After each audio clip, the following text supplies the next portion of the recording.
Abacus ক্লাসে। তাই আজকে আমরা হাঁটতে যাব দুজনে একসাথে, মানে আমি আর আমার কর্তামশাই একসাথে। তো চলো আজকে তোমাদেরকে সাথে নিয়ে আমরা বিকেলের হাঁটাটা হেঁটে আসি, ইভিনিং ওয়াক উইথ তোমাদের সাথে। এই দেখো আমরা দুজনে এখন হাঁটতে বেরোচ্ছি। বাবু যখনই ক্লাসে যায় তখন আমরা এই সুযোগটা একদম মিস করি না, আমরা দুজনেই একসাথে হাঁটতে বেরিয়ে পড়ি। রোজ একা একা হাঁটি, কিন্তু কি বলো তো, একা একা হাঁটতে যেতে না একদম ইচ্ছে করে না, কিন্তু বাধ্যতামূলকভাবে যেতে হয়, কারণ কোনো উপায় থাকে না। আমার ছেলেটাকে কার কাছে রেখে যাব, তাই অন্য দিনগুলো আমরা যেতে পারি না, কিন্তু যেদিন বাবুর অ্যাবাকাস থাকে বা বাকি অন্য কোনো ক্লাস থাকে সেই দিনটা আমরা একদম মিস করি না। মানে সেই দিনটাতে বাবুকে রেখেই আমরা চটপট করে বেরিয়ে পড়ি একটু হাঁটার জন্য, কারণ দুজনের আমাদের কারোরই একা হাঁটতে ভালো লাগে না। তো এই আমরা এখন বেরিয়ে পড়ছি হাঁটার জন্য। আর সকালটায় না আমি সময় পাই না হাঁটতে যাওয়ার, কারণ সকালে তো উঠে উঠেই আমাকে রান্না করতে হয়। তোমাদেরকে তো আমি ব্লগে দেখিয়েছি যে আমাকে একদম আর্লি মর্নিং রান্না করে আমার কর্তাবাবুকে দিয়ে দিতে হয়, আর ছেলেকে নিয়েও আমাকে যেতে হয়। তো সকালে আমার পক্ষে হাঁটাটা একদম অসম্ভব হয়ে যায়। তাই আমি রোজ চেষ্টা করি এই বিকেলে 1 ঘন্টা একটু হেঁটে নেওয়ার। সকাল থেকে সারাদিন তো বাড়ির জন্য কাজ করি, ছেলের জন্য কাজ করি, হাজব্যান্ডের জন্য কাজ করি, সব ঠিক আছে, কিন্তু বিকেলের এই 1 ঘন্টাটা এটা আমার, কারণ এটা আমার মন এবং আমার শরীরকে ভালো রাখতে আমাকে সাহায্য করে। তাই পার ডে 1 ঘন্টা আমি এই বিকেলটায় নিজের জন্য একটু সময় বের করে নিয়েছি। তোমরাও কিন্তু এই 1 ঘন্টা সময় নিজের জন্য অবশ্যই রেখো। সেটা যদি সকালে করতে পারো তাহলে তো ভীষণ ভালো হয়, কিন্তু যদি আমার মতো সকালে না করতে পারো তাহলে অবশ্যই অবশ্যই সন্ধেটা বেছে নিতে পারো। যেমন আমি কিন্তু রোজ সন্ধেটা বেছে নিই নিজেকে সুস্থ রাখার জন্য এবং নিজের মনকে সুস্থ রাখার জন্য, কারণ নিজে যদি ভালো না থাকি, নিজের মন যদি ভালো না থাকে তাহলে কিছুই ভালো লাগে না, আর মনের কথা আমরা কিন্তু ভাবতেই ভুলে যাই। তো চলো আজ হাঁটার সাথে সাথে তোমাদেরকে একটু মালদা শহরটা ঘুরিয়ে নিয়ে আসি। আমার হাঁটাও হয়ে যাবে আর তোমাদের একটু মালদা শহরটা ঘোরাও হয়ে যাবে। আমার ছোট্ট ইউটিউব পরিবারে তোমাদের সকলকে স্বাগত জানিয়ে আমি মৌমিতা আজকে আমার এই ব্লগটি শুরু করছি। প্রত্যেক দিনের মতো আজকেও আমি নিয়ে চলে এসেছি নতুন আরেকটি ব্লগ শুধু তোমাদের জন্য। মালদা শহরের গুরুত্বপূর্ণ একটি জায়গা হচ্ছে আমাদের রথবাড়ি। তো আজকে ভাবছি হাঁটতে হাঁটতে তোমাদেরকে আমি একটু রথবাড়িটা দেখিয়ে দিই। সেই রথবাড়ি যাওয়ার জন্যই আমি এই ফ্লাইওভারটায় উঠেছি। এই ফ্লাইওভারটা দিয়ে আমি আইটিআই থেকে উঠেছি, যেটা গিয়ে নামবে, মানে রথবাড়িটা ক্রস করে সেটা মালদা কলেজের সামনে গিয়ে নামবে এই ফ্লাইওভারটা। আর তার নিচ দিয়ে গেছে ট্রেনের রাস্তা, সব তোমাদের আমি আজকে এই ব্লগে দেখাবো। আর যারা হয়তো কলকাতা টু শিলিগুড়ি বা জলপাইগুড়ি বা তোমরা উত্তর থেকে দক্ষিণে এই মালদা শহরের ওপর দিয়ে যাওয়া আসা করেছো, তারা হয়তো জানো যে রথবাড়ি মোড় হচ্ছে মালদার একটি গুরুত্বপূর্ণ জায়গা, কারণ এই কলকাতাগামী সব বাসগুলো এই রথবাড়িতেই দাঁড়ায়। তো রথবাড়িটা হচ্ছে আমাদের এখান থেকে সব দিক যাওয়ার রাস্তা।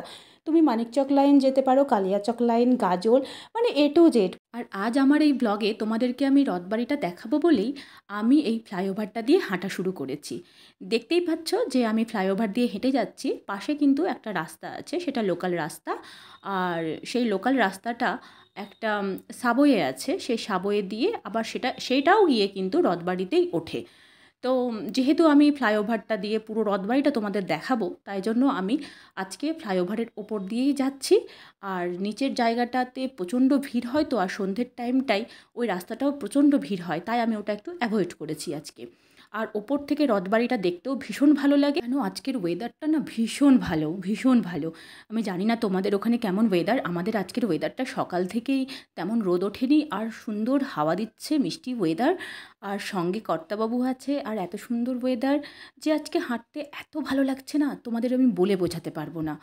খুব ভালো লাগছে আজকে হাঁটতে, আর সঙ্গে তোমাদেরকে একটু মালদা শহরটাও দেখাচ্ছি। তো আজকের দিনটা যেন আমার কাছে খুব আনন্দের দিন। আর হ্যাঁ, তোমরা যারা ধরো আমার এই ভিডিওটি দেখবে আর ভবিষ্যতে যদি তোমরা কখনো এই মালদা শহর আসো, মালদা শহর আসতে গেলে তো রথবাড়িটাতে নামতেই হবে, তখন অবশ্যই তোমাদের মনে পড়বে যে একটা ব্লগে দেখেছিলে যে এরকমভাবে রথবাড়ি দেখা যায়। আর এই দেখো, গল্প করতে করতে এই যে রাস্তাটা দেখতে পাচ্ছ, ট্রেনের রাস্তাটা, এটি সোজা চলে যাচ্ছে মালদা স্টেশনের দিকে। এই সময় যদি একটু ট্রেন আসতো তাহলে দেখতে আরও বেশ মজা লাগতো, তাই না? কিন্তু কিছু করার নেই, এখন কোনো ট্রেন পাস হচ্ছে না, তো তাই আর ট্রেন যাওয়াটা দেখাতে পারলাম না। তো ঠিক আছে, পরের ভিডিওতে আবার দেখিয়ে দেবো। আর চলো এবার আমরা একদম হাঁটতে হাঁটতে চলে যাই মালদার রথবাড়ি, যে জায়গাটা দেখানোর জন্য আজকে আমি বেরিয়েছি। তো চলো দেখে নাও। আর এই যে সেই সাবওয়েটাই, যেটা ভিডিওর শুরুতে বলেছিলাম যে রথবাড়িতে এসে এই সাবওয়েটা ওঠে, এটা হচ্ছে সেই সাবওয়ে। দেখো সাবওয়েটা গিয়ে একদম মেন রথবাড়ি মোড়টাতে গিয়ে উঠেছে। এই সাবওয়েটা হওয়া কিন্তু বেশি দিন হয়নি, যখন লকডাউন চলছিল সেই সময়ে এই সাবওয়েটা হয়েছে। সাবওয়েটার আগে এখানে একটা রেলগেট থাকতো, সেই সময় কিন্তু যাতায়াতের ভীষণ সমস্যা হতো। রেলগেট পড়া থাকলে যে সমস্যাটার সম্মুখীন হতে হয়, সেটা এখানকার মানুষকে রোজ হতে হতো।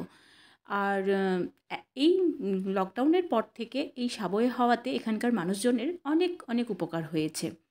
আমরা যখন পড়াশোনা করতাম, বিশেষ করে আমার কলেজ টাইমটাতে, আমরা এই ফ্লাইওভারের এই জায়গাটা থেকেই বাস ধরতাম। মানে তখন বাসগুলো এই ফ্লাইওভারের ওপরেই দাঁড়াতো।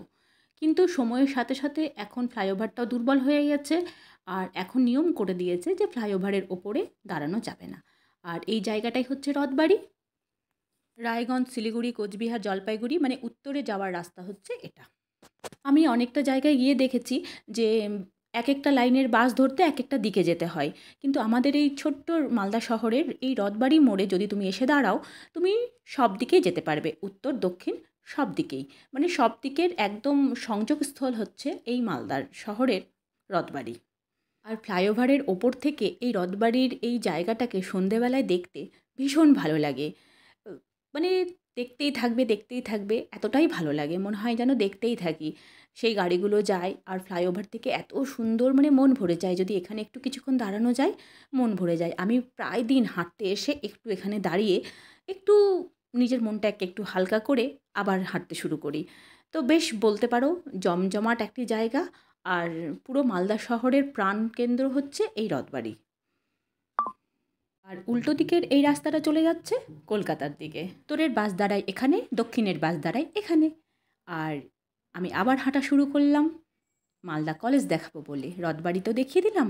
আর হ্যাঁ, রথবাড়ির আরেকটা পাশ আছে, মানে এই যে ফ্লাইওভারটার আমি তো এক পাশ দিয়ে হাঁটছি, আর মাঝে যেহেতু গাড়ি চলছে, তাই ওই পারটা আমি আবার যখন ওই দিক থেকে ব্যাক করে আসবো, তোমাদেরকে মালদা কলেজটা একটু দেখিয়ে নিয়ে, তখন তোমাদেরকে আমি ওই সাইডের রাস্তাটা আরেকবার খুব ভালো করে দেখিয়ে দেবো, যে রাস্তাটা ধরে সাউথের সব জায়গা যাওয়া যায়।